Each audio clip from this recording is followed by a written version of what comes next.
For over 30 years, I have acted in horror films. My fans like to know some things about those horror films, so today we're going to answer those questions in a horrific episode. Acting Class Weekly with legendary character actor Sean Whalen. Lessons, tips, and insight into the craft and business of acting from a man who's been directed by the likes of Spielberg, Eastwood, Tim Burton, Ang Lee, Michael Bay, Wes Craven, Tom Hanks, and many more of Hollywood's A-list. He is 30 years an actor and your professor, Sean Whalen.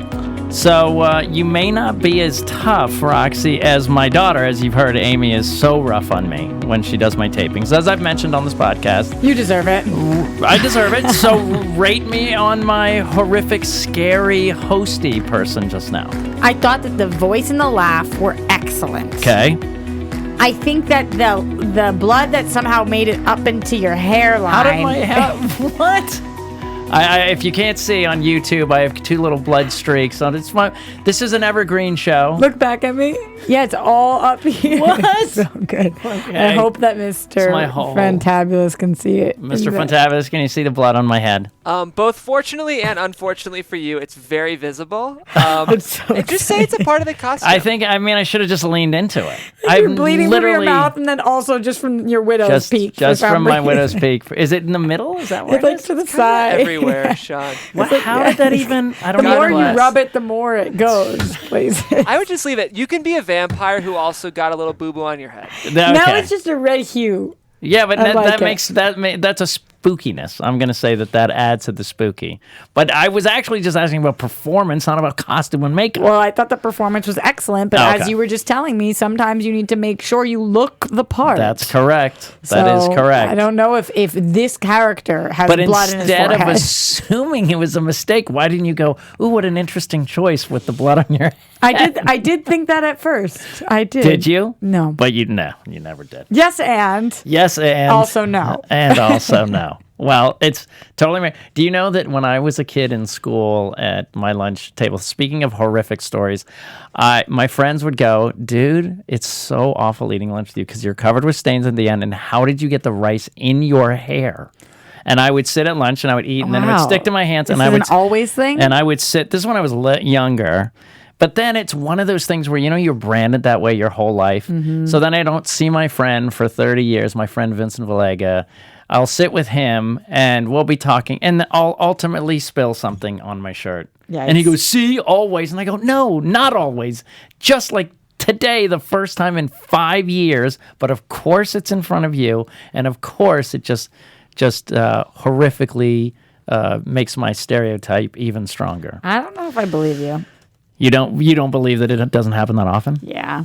My grandmother always has crap on her shirt, right on her chest area. It drops, and she says, but I have the cleanest shoes in the business. That's a nice one. Yeah. I'm usually, but you know what? I am a little, I sometimes get mad and go, I don't even know how that, whatever it was, barbecue sauce got on my waist. Like, how did that even, it does happen. So I'm sad that my beautiful, horrific vampire blood. You're doing okay, Sean. It's Halloween. It all flies. It's all. So this is an evergreen show, but it's a Halloween here in Los Angeles. It's the day before Halloween, so I wore my little Eve. All Hallows Eve. Yeah. Mischief Night. I'm wearing a little ghost shirt and trying to show me up again. No, Roxy's got a green shirt, which could be green scary goo, green goblins, mm-hmm. So very good stuff like that. So we're going to talk about my horror career. A lot of people I think I've mentioned have said, how did you get into horror? And I said, well, it's the audition that came in that day. But sometimes then when you get into it and start doing more, other people see you in that genre and you start getting more work. And so since it's our Halloween type episode and horror episode, we're going to answer those questions. And with me to do that is, as always, Miss Phenomenal. I feel like you should have a scarier name today. Like what? It's like how all the people do on Twitter. They change their names. Well, like the Simpsons that they do on their Halloween special. They always change their names. Like Miss Freak Nominal, maybe, or what's a good F? What's a good F? But I think instead of going one? off that, you should go off like Striar. So like Striar. Don't laugh like mine was much worse than yours. Scarer. Roxy Scarer. As always, Roxy Scarer. People that's under not the bad. Striars. People under the Striars. That's not bad. And Mr. Funtabulous, Jeff. Grayskull. Jeff That's okay. That's fun. I like that. Yeah, that's a good one. Grahhh. Yeah. It's just scaring. But before we do get into the questions from our listeners about my horror career, we're going to talk about my week. And guys, Sean's week, horror edition. Oh, ooh. So make it a spooky voice. Ready? On 3. 1, 2, 3. Sean's week. That was good. I felt like there was a scary vampire, Mr. Fantabulous. I feel like I think I went for a witchiness. I did like out to poltergeist. Oh, okay. Yeah. Is that You guys know what I'm talking about? is that Nightmare Before Christmas? Yeah. No. What is it? Yeah. No. Is it the song in the haunted house at Disneyland? Yeah. What is that song? I don't know. But I know what you're talking about. In the graveyard, right? Yeah. And there was like blink, blink, blink, right? Blink, blink. Okay. So anyway, I went to a convention this week, Chiller Theater in New Jersey. I met some. It was kind of weird. It was more of a horror thing, but it's definitely changed. I was in the room with the cast of Fame, the TV show. I'm Gonna Live Forever? Yeah. With Nia Wow. Peoples. Got to meet Nia Peoples and Jesse, who was very cool, and met some very cool people where they both teach, and so hopefully I'll be meeting with Jesse in San Antonio to work with him on some teaching and another couple people. So it was very cool, and saw some old friends, Hannah Hall, who I did a Criminal Minds with. Wait, Sean, I think you dropped something. Name drop. Hannah Hall. How is Hannah Hall? How is Hannah Hall's just like a working actress like me? Just saying. Oh, okay. But Curtis Armstrong, I'll drop that. Who's Wait, Revenge of the I think I Nerds. see a There Curtis it is. on the floor. There it is. Ran into him, and I don't know how, if our listeners know this, but I've talked about the movie What's Up, Doc, one of my favorite comedies, classic farce, wonderful. Austin Pendleton from that movie, and a famous New York actor, really great. I got to talk to him, Rodney Allen Rippey, and Melissa Gilbert, and a bunch of people like that. So it was fun. Cool. It was fun. A lot of fans there? What's that? A lot of fans there? Yeah, it was, but it rained on Sunday, and boy, did that keep them away. It rained really on your did. parade. It rained on our parade. It wasn't a parade, though. It was a convention. It rained on your convention. Oh, man. So, anyway. Same page. Talk about always. Horrifying. Anyway. I think you're going to be singing that song all day. I also, the big news was for my horror comedy, they created Crust the Monster. When are we able to show people this? Not yet. I have to talk to Tulane and Jason. We are going to be rolling out some promo stuff. That's why we got them done. I am so obsessed. Roxy with this had the monster. most incredible reaction. I sent it to the people that are in the cast, and as you know, if you listen to the show, Roxy is part of the cast, so I sent it to the people in the cast. Everyone was like, that's cool, so great, he's alive, it's happening, it's really good. And Roxy, like after a few hours, goes, I'm obsessed, I've watched this video 100 times. I just wrote, because it was a few hours later, Yeah, right? yeah. But I wrote, oh my God. And Yeah. you said, And, oh my God, oh what? my God, like what? Like, yeah. Like, oh my God, in a good way. Like, oh my God, what? oh my God, in a millennial 2019 kind of way, Sean. Right. OMG. Right. And it's so great. I mean, I don't even want to give away what I related it to, but you were like, that's exactly what we were going for, which was really cool. Yeah. I just think it's so perfect. Yeah, and I really am proud that this movie, and actually Mr. Fantabulous saw it before before we shot today. Call him by his proper name. Sorry, Jeff Gra saw it today, and I think what's nice about it is that we are going kind of old school. It's not going to be a digital movie. It's going to be very practical. I think that this would not work as well otherwise. Yeah, I really don't. And I think you're going to get the intimacy. Even if you had millions and millions of dollars, this is the perfect perfect monster. Yeah, and he's. I love him so much. He's sitting in my bedroom, staring at me all night. So it's a little creepy. It is really creepy. And you sent a picture of me to it with your cat, and I was very concerned. You're concerned for both creatures. For both creatures, I know, absolutely.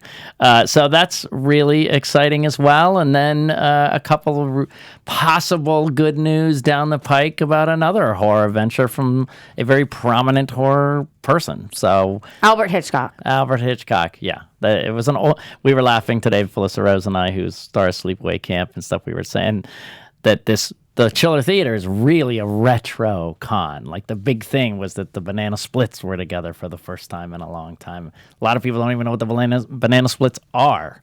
Do you know what they are? I don't know. They're like they were furry costumes, and it was tra la la, tra la la la, tra la la la. Yeah, and they were silly, and so we were laughing like, wow, who was there? We're like Lon Chaney, not Junior, Senior, wow. Vincent Price. Like, I mean, but it was very retro, so that was very interesting. Sleepaway Camp for my first time this year, and I just thought it was amazing. It's amazing, right? It's awesome. So we'll have to have Felissa in here. I would die.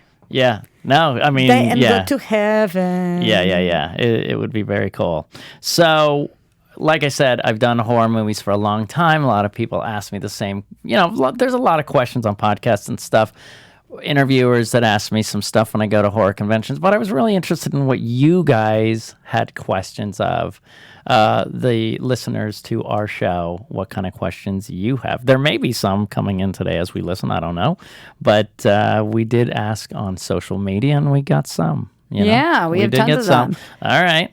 But before we get into that, speaking of fan interaction. Yeah, Sean, it's a great way for people to stay in touch with us because, yes, this is a question-centered episode where we're doing 30 Years an Actor Horror Edition. Right. But all of the time, we're pulling questions, comments, concerns from you guys at home. So how can you let us know what you're thinking? Well, you can rate, comment, and subscribe. That's all over the place. Apple Podcasts, Spotify, YouTube, wherever you are. Give us that 5-star, that thumbs up, and then leave a comment so we can know what you guys are thinking. Right. It also helps us with the algorithm, all that math stuff that Sean and I are oh so good at. Very good. If you guys are giving those thumbs up and letting us know what you think in all of those places.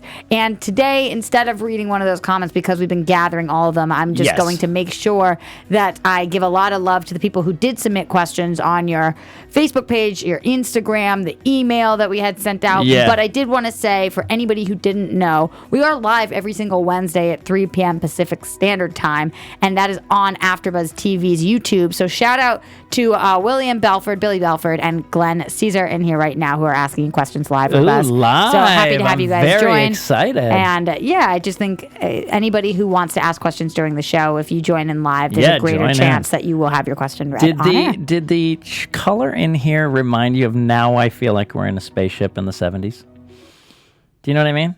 But the music is so not 70s-ish. No, when the lights I know, but it's hard because all I'm hearing is this. Right. I was so taken by that. It felt like I went into like a Roger Corman 1970s space movie, and this is the You know what? colors Yes, it did, Sean. Yes, it did feel like that. Yes, and also, it felt like a studio still. I'm trying to go for Halloween with the lighting. With the is that what it is? Yeah, that was the goal. But I think I accomplished Roger Corman via 70s. Do you know what I mean, though? Do you know what Jeff Grant? The speed at which I transition the lights. And to echo Roxy, that's a great chance for you guys, if you're on the podcast, check out our YouTube show. Yeah, check out the YouTube. There. See the fun Halloween/spaceship. I'm a fan of doing it both ways, listening to the podcast and the YouTube, because I think you get a different experience for both. So I agree. Yeah. I also am hoping that the people that were on iTunes switched over just to see what it looked like to have blood in Sean's hair.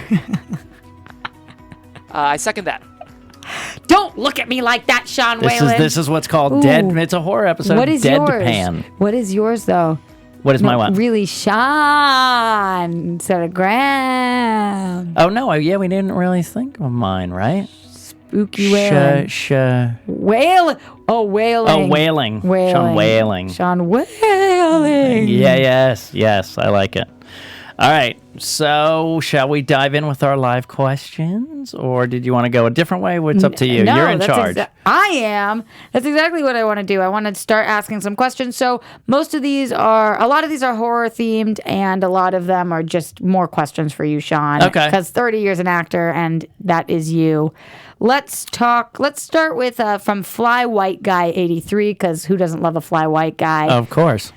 Just a general question off the bat. I know you've talked a little bit about it on this show before, but because people might not have heard, how was filming Twister? Twister was, there's someone who asked me that recently who said, was it, how did you deal with being in such an intense movie? But you have to understand, when you make movies, and I guess you could say it's a disaster movie, which could be horrific, which just kind of falls into horror, right? Mm-hmm. That the tenseness that you see on screen, it took us 6 months to do. So when you do these scenes, the way I kind of tell people how it went was, we would all get in our trucks, line up, they would say go, we would drive like a quarter mile down a speeding road, looking out our windows, saying our lines, and then we'd stop. And then, because they were small dirt roads, we'd have to do like a 16-point turn, like like turning the That's how all my forward, turns back, look. forward, back, forward, back, forward, back. Then turn around, get to our original mark, about a quarter mile back where we started. Back and forth, back and forth, back and forth, back and forth, back and forth until we're straightened up again, and then do it again. So the intenseness came in such little bits. They say that you're on a set for 12 hours, but you're probably only shooting for like 3 to 4, because the rest is all setting up this stuff. So the intensity was kind of split up, but it was long and arduous. But then it was always funner when we got to do group stuff. So at Aunt Meg's house, we all got to hang out around the dining room table. When we were hiding in the garage, when it hit the drive-in and we all went into a garage, we were all together in the little garage pit. What is that called, under a car, when you're, how they get under a car and they work on a car underneath? Mm-hmm. I don't know what that's called, but that's where we were. That they lifted up. Yeah. Well, this isn't a lift one. This is one of those ones that you go down in it and they don't have to lift the car. You're just underneath it in a little like a pit? Cubby. Yeah, it's like a pit almost. That's where we were. That's another one that we were all together. When towards the end, when we were all together watching the final tornado, those were probably some of the funnest. But listen, Alan Ruck, who's such a great guy, I was in a truck with him for many, many moons, and he was a blast. He was so chill and fun, and we had got to wait a lot. So I remember just sitting in Phil Hoffman's trailer and Alan's trailer, and I think I talked about this, is like watching movies in there. And Bill and Helen's, because they were a little upper echelon, so they had TV screens and video recorder play. We played VCRs and play movies, and that's what we would do. All right, moving on, because there's a lot of questions. This one is coming from Victoria Stradner. Everybody who knows me knows I butcher last names. I'm so sorry. Okay. Stradner. Okay, Stratner. Stradner. Stratner? Stradner. Wow. Stratner. Okay.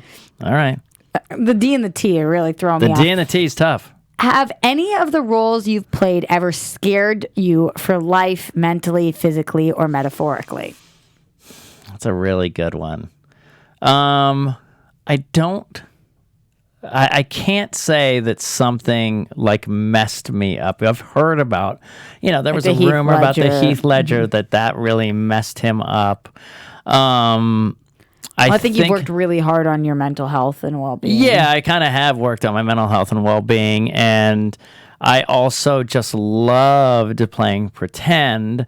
And, there's some catharticness of doing things that you can't do in real life. So, let's say I'm playing a murderer and I'm going to, be a murderer in the thing I'm shooting. Well, a guy cuts me off in traffic.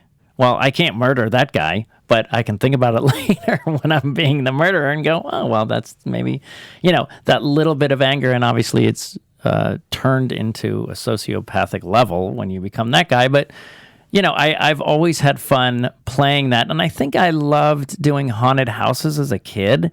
So I loved scaring. So I think it's just like when you do comedy and you're laughing at your own jokes, which I don't think is really great when you're doing a comedy scene, that when you're doing scary, you should not be scared of yourself, because I think it takes away from it, if that makes sense. I enjoy what they're enjoying. If they're messing you up, I can say, okay, let me just say, I did a movie called Axe Murder of Villisca, and I had to go around this house and kill a mom, a dad, and these little kids, and so I had to swing an axe above my head and swing it down. It was rubber, and they stopped it, but this little girl who was like 5 years old, and her sister who was like 10, the whole thing is the sister takes her little sister out of her bed and is trying to drag her away from me, and I walk in, I stand above, bring it above my head and bring it down. And that little girl's face when I did that, was so terrifying that's the only time, as soon as they cut, I just drop to my knees and go, "Are you okay? Are you okay? Are you fine?"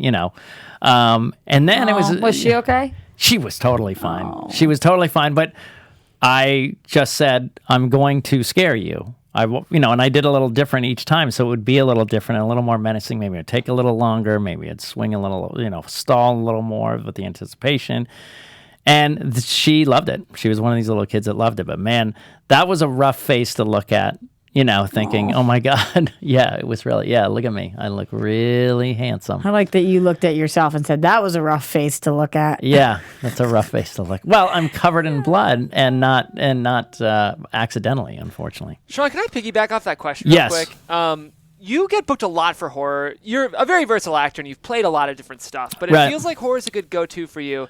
2 questions around this. 1, do you like the amount of horror that you book? Right. And 2, I feel like I've worked with you long enough to know that you're a pretty sweet, sensitive guy. I hope that's okay for me to say. But is it hard for you to get there because you often get cast as these like kind of brutal dudes? Should have submitted your question. I'm in trouble. Getting busted. No, not really, because again, I think that's a fun, pretend, healthy way to get out some of your frustrations. You know what I mean? You get to be. That's the funnest part of pretending, right? Is that you get to be something you're not. So, I think it's fun to pretend. I mean, most of the time, honestly, I play people who get killed. I'm always the goofy person that gets killed. And most of the things that I've done, I'm very rarely, except that one you just showed, the murderer or the bad guy but I think that kind of surprises me. What do you mean? Well, that I'm the goofy guy to get murdered, or yeah, because I think that you play that so well, the menacing type. I mean, I haven't got to do it. It's the Willem Dafoe thing where you have got a unique look and like. I've only got to do it a couple times. There was a movie called Street Level, which my friend Rick Rogers from Oz coached me on, and man, he just said, "You're the smartest guy in the room." And I was just talking candidly about how a woman made fun of me, and then her friends made fun of me.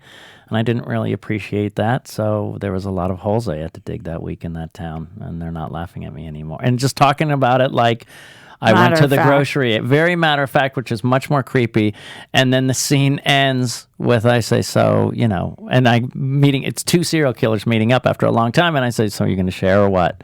And he goes, okay. And he walks over, he lifts up a freezer, and there's like a girl crying with her mouth gagged. And there's a shot of us just looking down at her. And then I just lean in and examine her. And then the thing goes black. It's very creepy. But I think the fun for me was knowing that that's going to have people in the audience going, ooh, God. So to get into it more, knowing that that's the effect, as opposed to going, I really want to chop her up and put her in my lasagna. Do you know what I mean? Yeah. So this is a question I'm going to kind of do what Jeff did, because this is a question somebody asked, but I'm going to piggyback off of it as well. Scentless_apprentice666, ooh, spooky in itself. Very. Says, Wizards of Waverly Place, didn't you play as a ghost? I did. So my question to you is, when you're cast as because this is not a conventional horror show. Of course not. But you're being cast as a spooky character, a ghost character. Right. What do you do on a non-horror show when you are that character? How do you play that differently? Well, the fun thing, first of all, you have to know everything you're walking into. It's a Halloween episode and I'm playing a ghost. Done, know it. Secondly, you do say, this is a kids show. It is a Disney kids show, so there's comic elements to it. The only part that was really scary was this effect they did at the end where I say, well, I'm going to do this spooky thing. And, it goes Rye and Selena Gomez's character gets annoyed. And then they put an effect to have my head get really big and my eyes bug out and my tongue stick out. And that was like a fun jump scare. But the rest of it was just playing, the fun of the character. It's one of those characters that was called Mantooth. And you think, I have no idea what they want. And it honestly could have been any shape or size. It was so broad. And I went in there and I just knew I wanted to play it funny and creepy like this. And when I did that, they had known me from other couple shows that I've already done. They knew I could pull it off. So yeah, I think the main thing is to serve that story in that world first. And then the button is that you're a scary person within that world. Do you know what I mean? Yeah. Yeah. So another good time to switch over to YouTube as we're pulling up images of Sean's pulling up many images roles. of my many roles. But yeah, and it was really fun. I didn't know how they were going to dress me, and they did me kind of steampunk, which was kind of fun. But there was really fun times where I'd say, okay, now I'm going to do a scare. And the first one, I'd put my hand up over my eyes like this and go boogity, boogity, boogity, boogity. And she's like, that's it. And I goes, well, I have another one. And she says, oh, yeah, do that one, the scary one. And I go, okay, boogity, boogity. She goes, come on. I go, they all start that way, okay? And then I go, boogity, boogity. And that's when they have the head like go really big and explodey. That's great. Yeah, so it was, I think the thing is, like I said, it's a fun kid show. You got to lean into that. As this is our horror edition, yes. Billy Belford says, what are some starter horror movies for someone to get into the genre? To get into the genre, what I would do is, I really, really, really believe in this. Get on social media. Get on social media. There are tons of groups on Facebook, horror groups. Now, they'll talk about movies and they'll post stuff about, hey, I saw this, they'll talk about the latest horror movies that came out. But I would get into that world. I would also go to conventions. But he's saying starter movies to get into the genre. Right. So I'm saying those are the places to meet people. And then you'll see people who say, hey, actor trying to get into some horror movies. There'll be some independent filmmakers. So I would say either find some friends like I've already talked about and do a horror short. What are some starter horror movies to get into the genre if you're interested in the genre? I don't know what you mean, though. Like what movies should they watch? Oh, I'm sorry. I thought you were asking to be an actor in it. No, I think, Jeff, what do you think? That's what he means, right? Read it again? What are some starter horror movies for someone to get into the genre? Oh, so they're not really asking. They just want to know what are some. Yeah. Okay. To watch. Listen, I would pick the different categories. I'd say a slasher movie, a classic slasher would be Halloween. I think if you're going to go creepy, you go start from the beginning and do Psycho, Psycho, Halloween. I would say if you're going to do paranormal stuff, you go with Exorcist for sure. And let's see, so that's slasher, whatever. And then in within those genres, I could, say what about more like thriller type? Thriller type. Get Out is really good. People Under the Stairs is really good. But really, it would go to the classics. So go in terms of slasher and things like thriller ones. But even Friday the 13th and Jason. What was it? Wait, that is Friday the 13th, isn't it? Friday the 13th, the original Halloween. Things like that. Okay. And then, of course, if you really want to go back, do the classics. Dracula, Frankenstein, I would also think, Sean, you talk about films that people sometimes reference on set, and I know this is just to watch, but The Shining. I was going to say The Shining, and I was also going to say Silence of the Lambs, just because that won all the Oscars. I feel like in terms of if you're looking for great performances, if you're a fan of good acting, Silence of the Lambs and Sixth Sense are two Oscar-y movies. Sixth Sense for sure. Also, the one that really affected me as a kid and made me interested in the horror genre, and is still to this day at least top 5 horror movies for me, is The Birds. Oh, really? My God, that one. Yeah, so it was just creepy. so creepy, and I remember watching it, just flipping. Are we gonna say Jaws? I guess you just did, so we're gonna say it. Pretty scary. You did mention as one of the people under the stairs, and this is coming from hey F you, but he writes out the whole word. What impact did the people under the stairs have in your career as an actor, and how was working with Wes? Well, Wes, and as I think I've mentioned him on the show, nurturing, sweet, cared about the acting, even though he'd create this crazy world, crazy situation, but then he just cared that we were living really believably within it. Genuine, emotional, very kind. On my career, I have to tell you, it's very strange. At that time, it is not what it was this day and age. Horror was not where it was back then. Of course, it was known. Of course, there was plenty of stuff out there, but that had very little respect. So I was in a movie that was 6 weeks at number 1. 6 weeks at number 1. Damn. And that would mean a lot today. But back then, they went, but it's Halloween and it's horror. Do you know what I mean? Like, you think today it would get a sequel I mean, there would be and there would be people who were like number 1 for 6 weeks. That would be huge, So amazingly enough, it didn't do as much as I thought it would do. The one thing it did for me, honestly, is that I had worked enough and whittled down my waiting table jobs enough. So when that movie came in, I could quit waiting tables. So that was a big deal. So that's a huge deal. Yeah, it was. No more waiting tables for Sean. No more waiting tables for me. Waylon. You gotta do it. I like the different. I'm not committing. Am I not committing? Waylon.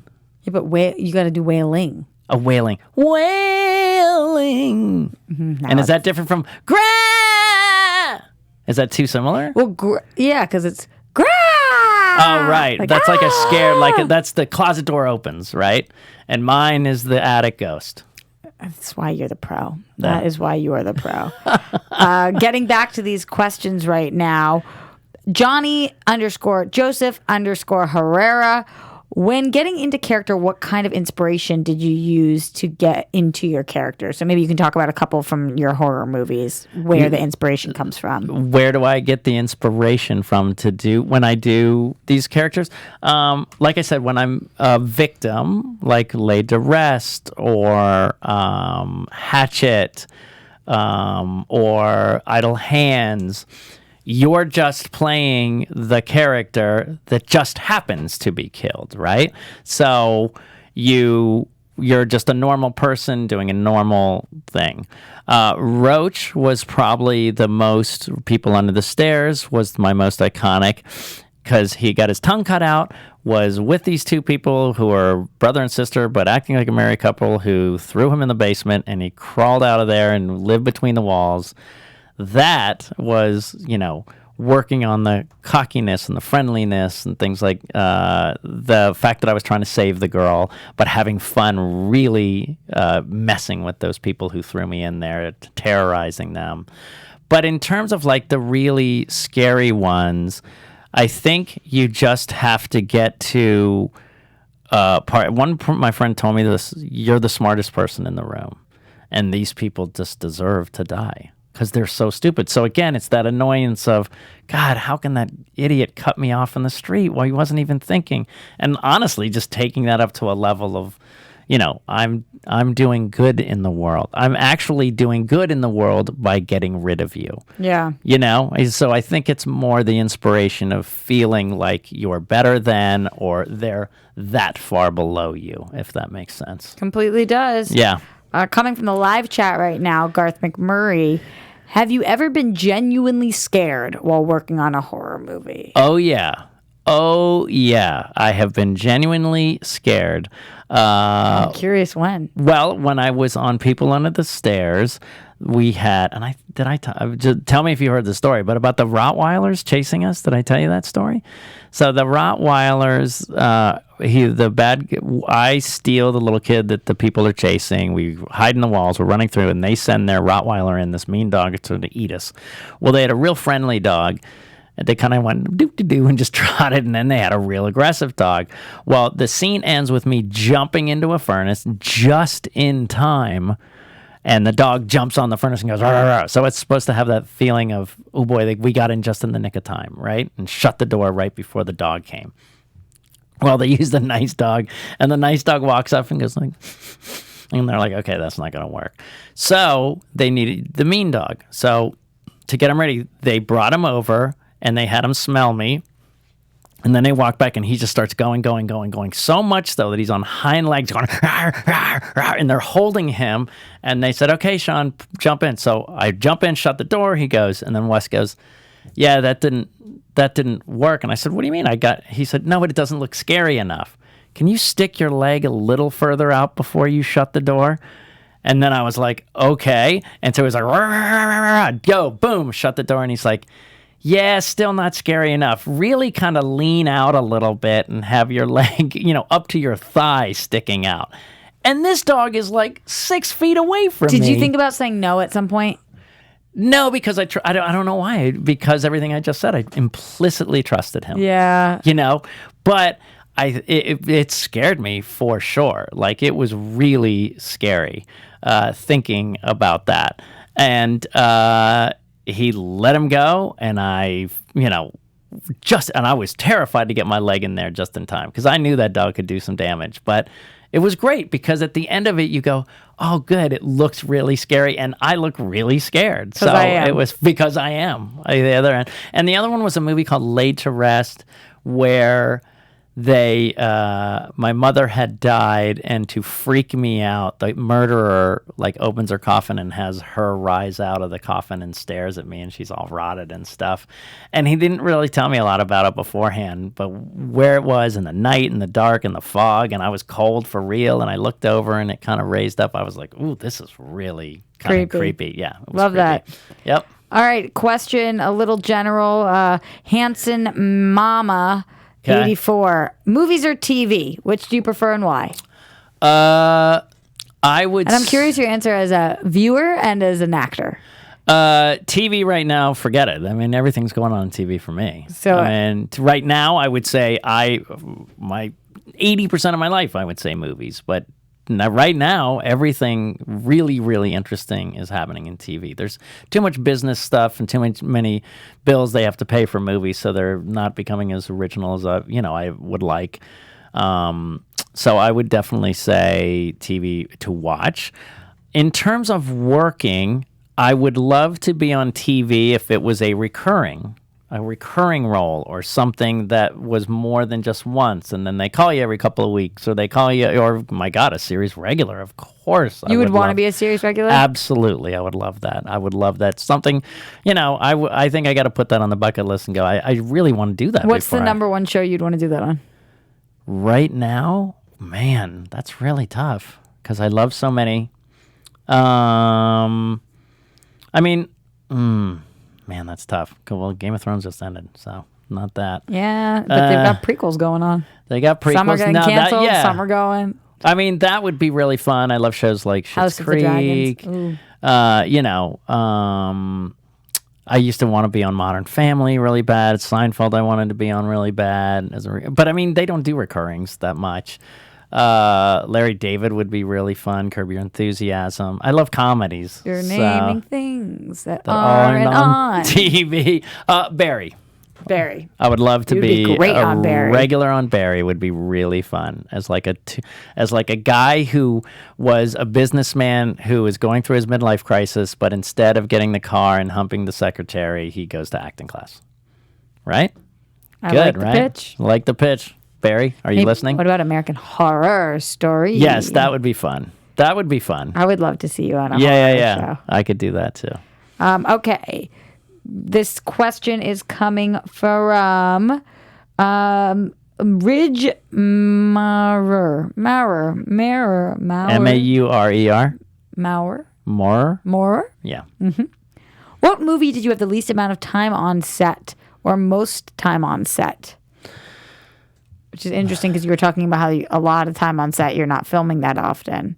So is he talking about actual like shooting time, do you think? Or, gosh, one of the least amount of time I've had on set was recently Rob Zombie's 3 from Hell. I did Rob Zombie's Halloween 2, but because of rain, I had to stay there for many hours, Mm-hmm. But it was short and concise and really, really cool. So it was very quick.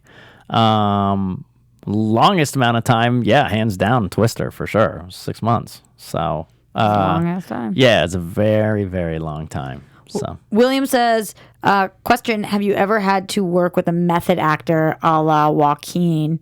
And if so, what was that like? That's a good question. I never had to be with anyone who was in character the entire time. I kind of thought Philip Seymour Hoffman would be that way on Twister, but he wasn't. He would be with us, but he would step away and, walk around in circles and really get into his vibe. And then, come over and be in the scene like that when he was doing it 100%. Now, in that sense, in terms of method, he was method and he would be so different, and he would be so dusty and pushy and shovey and loud and obnoxious, and he and I, when I would be my character and be with his, he and I would have fun together as our characters, which was really fun. And I think people know that when they say, hey, let's go to Aunt Meg's house, he and I are going, food, and we were doing our little handshake that we developed offset, that it was our little fun handshake that we did the whole summer, so we brought it into the movie, and that was really fun to see him change, and then you stop, and then he's just normal, nice Phil, So that's probably the closest I got to something like that. Okay. Question from Lola Magdalene Scott. Again, we started with a lot of the horror ones, but everybody wants to pick your brain about just being an actor. Right. So Lola says, what was the hardest role to prepare for? The hardest role for me to prepare for was a guy on a movie, Independent Street Level, the serial killer, because I really think there was a time that I was known for, Roach was a bigger than life character in terms of physicality and facial expressions. And then my commercial, the Got Milk commercial, was big and facially. And then I got work based on that jury duty. And then That Thing You Do, I was loud and funny and stuff. So this new opportunity came up. I was more mature, and I really, really wanted to dive in to stillness. And so I worked really hard. I was an offer. I got the job. But I worked with my friend in New York several times on Skype, really kind of getting absolutely still. Nothing, no eye movement, anything, just very quiet. And that's hard for me, as you know. I mean, that's not You're me. Animated, yeah. Yeah, I'm an animated person, so that was probably the one. And I really highly recommend Street Level. It's a fun movie, but I mean, I love my scenes, and the guy I worked with, Barry, was so amazing. He was so good and so great to play off of. But yeah, I worked the hardest on that one. I think we have time for this one more. It is a horror question. Okay. Jenny wants to know, have you ever written horror, and was it difficult? I wrote a horror comedy, which Crust that's kind of a horror comedy. In terms of straight ahead horror, I don't think so. No, I never wrote a straight ahead horror movie, but horror comedy is the closest I have, because I just think for me, I love fun movies, but man, it would be fun. I think it would be a little difficult because, there's so many things out there now, and they've done so many things. So how do you remain fresh? You know what I mean? I think that's the most difficult thing. It seems like you prefer horror comedies. Yeah, I love funner things, but in terms of writing the stuff that was scary, no, it wasn't difficult. I tapped into my anger and rage of different things and just let it fly out on the page. My last few pages on Crust are pretty dark. Yeah. And in a good way. In a good way. But my speech, my big talks at the end of that thing, I mean, they're pretty dark, but I just tapped into my anger, I can't wait till people see. Yes. Sean, do you have a favorite horror movie just before we go? In general? Yeah, like one that you have to watch every year, or one that you view as like a cinematic game changer. Well, I mean, everybody thinks that Exorcist was the cinematic game changer for me, and I ran out of the theater at 13 in a cold sweat and panicked in the parking lot. But in terms of, again, fun, Sleepaway Camp, is my favorite. I've watched it probably more than any other movie period in my life. Maybe except for maybe a couple Christmas movies, but I've watched that over and over. It's so fun. It's so campy. And now being friends, I was literally on the phone with her today with Felissa Rose, the star, who's big on the horror circuit. Was great because, again, it's so kind of funny. But there's really, I don't know how many ones I could revisit. I did watch Exorcist for the first time with my daughters, and for the first time, it didn't freak me out. Whoa! For the first time. But, I first saw it at 13, terrified, and it took me several viewings to get there. So, I think those are the two. Okay. Number ones. Quick, Amazing Live Sea Monkeys. That was my horror. I'm going to talk about stories from the set. Is a horrifying set I had. It was the Amazing Life Sea Monkeys. It was all prosthetics. They shot it in a very hot warehouse. We were wearing full head to neck prosthetics. It was by the Kyoto brothers who did Killer Clowns from Outer Space. Howie Mandel was the star, and then we had big fat suits on and gloves on, so we would overheat. So we had to have these things called cool suits, which were vests that run cool water to cool down our core, or else we would pass out. So, oh my God. But then I was really stressed, and because of that stress, I wasn't sleeping, and because of this not sleeping and eating, we talked about this on the mental health thing, then I wasn't sleeping well, and I wasn't eating well, so I was losing weight, and so all that caused me to go in there at 5 o'clock in the morning, and when they started putting that first glue on, like there was a few weeks I would have a panic attack every day as they started putting on that makeup. How did they deal with that? I didn't say anything. Oh, you're having an internal panic attack? Oh, yeah. It's not like I jumped up and ran off the chair. I just sat there and went, oh, God. Because it's that feeling of total claustrophobia that you're going to be in there for 15 hours, Oh and then after you'd run around and jump and dance around, I loved playing the character. I actually did. Wait, so what was you were in a... So it was prosthetics all around my head, fat suit on my body, big gloves on our hands. Yeah, there we are. On YouTube, and then it was only my eyes. You could only see my eyes, and then and it would take an hour and a half to get out. But when was this? This was when was this? It's like 92. 92. But and you did it because you needed the job. I needed the job, and that's the one that I thought, well, am I going to continue to do this? I don't even know. And that's the one that I came up with. We've talked about on the show when I said I love meeting new people and I love new stuff every day that had nothing to do with actually acting. But one of my friends passed out, and he was literally dragged off the set. They cut his little head off, and steam came out from the top of his head. So, it was a very, very tough shoot, but having a panic attack every day for a few weeks, and then I had to call in and say, I have to take a day off. I can't do this. Sean, this show looks bonkers. Yeah, what is this? It's a wackety-dackety show. It's just basically it is like the Banana Splits. Where did this wacky. air? It was on CBS on around 11 o'clock, but the problem was, since it was so late, it got preempted a lot by sports. So we got no ratings. But and how long were you on the show for? I did a whole season, so we probably did like 14, 15. You were a series regular? Yeah. I was one of the 3 live Sea Monkeys. So it was a nightmare. Did you speak? Yeah. We talked and we're goofy. We were like the Three Stooges. We were like the Three Stooges mixed with comedy. So there was one guy that was like a Curly. I was like a Stan Laurel, and the other guy was like a Mo. Are you the one the chubby one in the front? No, I'm in the middle one. The middle one. Do you remember your character name, Sean? No. Aquarius. Yeah, I'm the purple one. The one with the green and the brown? No, purple at the end. So not the middle one. No, not the. Oh, sorry. He had a different picture. You're the one with the tall head. Yeah, the tall head. You have lived so many lives, Sean. I am this so confused by this. Yeah. Yeah. It's such a weird show. They were talking about bringing it out on DVD. Did you try to shake Howie Mandel's hand? No, I did not. He wasn't there. He only did like wraparounds. He wasn't in there very much. He was doing Vegas shows and things like that. So what the actual? So that is check out Amazing Life Sea Monkeys. I thought you said you had never been a series regular. But I mean, do I count that? I call that You absolutely count this. Yeah. You did 11 episodes as one character. It was the Vietnam of acting. And I literally any show after that, whenever anything would get tough, I would literally say, "At least I'm not a sea monkey." At least I'm not a sea monkey. I lived. What if they brought this back for a reboot? Would you want to be in it? Oh, now I would, because the makeup is so much better.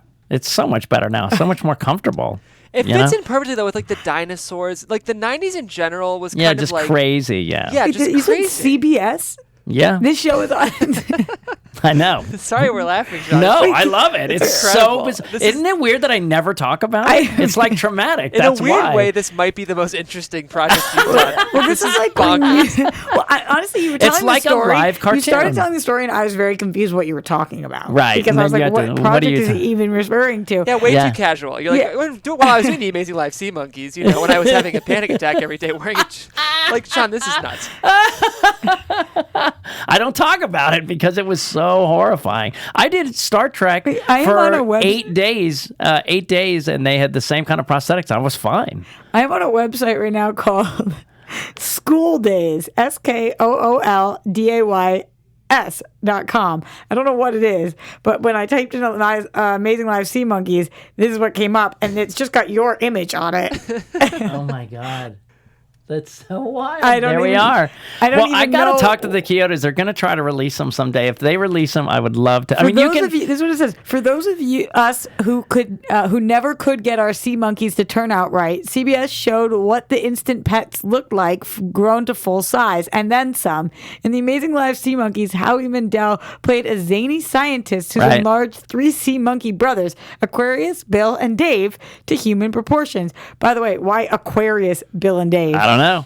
The monkey brothers You can see it on proved harder YouTube, to control on dry land, causing plenty of headaches for Mandel's scientists as he tried to teach them to adapt. Sean, what the actual? It's a great. We gotta watch it a little bit on YouTube one time. I'm really funny. The show featured expensive special effects and makeup, turning human actors into horn-headed, bubble-nosed, web-toed creatures. Yeah, and you are one of 3 of them. Yeah, this one guy, Pete. Sean, you have said many times to me that you were never a series regular. I think I don't even count it. It is so crazy that you're saying that because I acknowledge it. But that's what you said about Westerns. You said I was never in one, and then you remember that you were. Well, no, someone kind of said, yeah, you were I mean, it's not really like classic cowboy, saloon type Western. You know what I mean? I just think this for sure counts as you being a regular. Yeah, no, I guess you're right. Airing late on CBS morning lineup, the show never found an audience. Oh, I'm so sorry. Dude, it would be preempted by every sport. There it is. Look at me. There I am. Look at me. I'm doing it right there. Were you so excited when you were cast? Oh, I was terrified. No, I went in and I said, I don't want to do this. I told my agent, I don't want to do this. Why I don't did you say that? Because I was severely claustrophobic at that time in my life. I'm not anymore, but I was. Here's what I'm going to say. I think we need to devote a whole episode to this because we do have to wrap out. But Sean, so many questions. All right. I just watched the theme song. Earnestly, one of the scariest things I've ever seen in my life. We are saving this and doing a show on it. All right. You do this kind of stuff where, I know we have to wrap, Jeff. I know, but what? We'll talk later. Well, I've piqued everybody's interest. As I leave on this mystery. See, it's a kind of a creepy Halloween mystery. Oh my God, Billy Belford in the chat. I watched that show. I forgot all about it. Yeah, it's me. What? And he said, "Isn't acid great?" I agree. Yeah, unbelievable. So everybody have a happy Halloween. What are you going as? I'm going my girlfriend and I, she's going as the Morton Salt Girl. I'm going as Pepper Spray. So we're going to be Salty Bee and Pepper Spray. That's awesome. Yeah, and you? There you don't know, Mr. Jeff Gray. First of all, apologize to our podcast listeners for that moment just a second ago when Sean screamed in your ear. Sorry. It's fine. Second of all, I'm going as Kendall from Succession right before he raps to his dad. Out to the OG. Out to the OG Kendall. If you watch You're not that watching, show. Sean? I don't. Then you're not doing it right. Okay. It's so good. All right. You will love that show. Okay. Yeah, All absolutely. right. Well, where can we find you? Everywhere at Roxy Striar and watching the Sea Monkey Show. And Mr. Fantabulous. Second, the Sea Monkey Show. Roxy and I are going to watch immediately after this. And you can find me on Twitter at Jeffrey C. Graham. At That Guy SMW on Instagram and Twitter. And Sean Whalen Peeps on Facebook. As always, thank you for letting me be part of your journey. Our And your founder, C. Keven Undergaro, and me, Maria Menounos. Our founder, Keven Undergaro, and me, Maria Menounos, would like to thank you for tuning in to AfterBuzz TV. Remember, we're not just the first, we're the biggest in the world, and we're the only destination for all your favorite TV shows. Whatever you crave, we've got it. So go to AfterBuzzTV.com and check out our lineup. Buzz you later. The views expressed herein are those of the hosts only and do not necessarily reflect the views of AfterBuzz TV or its owners or principals.